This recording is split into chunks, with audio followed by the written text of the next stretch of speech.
तर ते सगळं त्याच्यामध्ये चित्रित होतं. त्याच्यामध्ये एका 2 मोटरसायकलवरून 4 मुलं आली आणि त्यांनी एकाला जे बेदम मारला. तुमच्याकडे पण काही क्लिप आली असेल. पट्ट्याने काय मारतोय, म्हणजे एखाद्या कुत्र्याला मारलं तरी आपण म्हणतो अरे नको कशाला मुक्या प्राण्याला मारतो.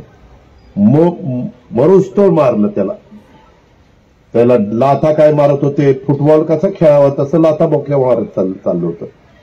मी पोलिसांना सांगितलं उद्या अजित पवारच्या जवळचा कार्यकर्ता हनुमंतराव कुणी असलं आणि त्याच्या मुलांनी जरी असलं केलं तर त्याचा बंदोबस्त करायचा. बिरादार आणि याला राठोडला सांगितलेलं मी असला अजिबात खपून घेणार नाही. त्यांच्यावर केसेस, त्यांच्यावर असे का गुन्हे लागतील की ते सतत असे गुन्हे करत राहिले तर पुढे मोका पण लागली. मकोका त्याला आपण मोका म्हणतो पण ते खरं मकोका आहे. तर मेहरबानी करा, कुणी कायदा हातात घेऊ नका. कुणी तुमचं काही चुकीचं केलं आमच्या पोलिसांच्याकडे येऊन तक्रार करा. त्यांनी आमचा विनयभंग केला, जे काही केलं असेल ते. पण तुम्हाला आता 14 तारखेला आमच्या घटनेचे शिल्पकार डॉक्टर बाबासाहेब आंबेडकरांची जयंती आहे. संविधानाचे 75 वर्ष पूर्ण झालेली आहे आणि तरी काही जण स्वतःच्या घरची मालमत्ता असल्यासारखं कोणाला बदलून काढतायत, ठोकून काढतायत. हे होता कामा नये. तुमची मुलं बिलं काय करतायत, मुली काय करतायत, कुठे चुका होतायत का, हे पालकांची नैतिक जबाबदारी आहे.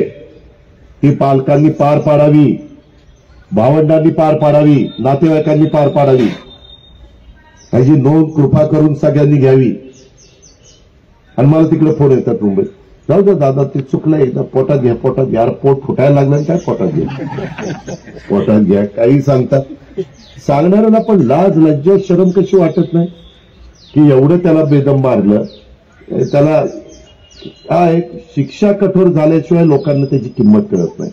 म्हणून आता जे काही वनवे आहेत, जे काही जिथं लोकांना बसायला उठायला केलंय, पार्किंगला केलंय, आता एक गाडी पण पोलिसांना देणार आहे.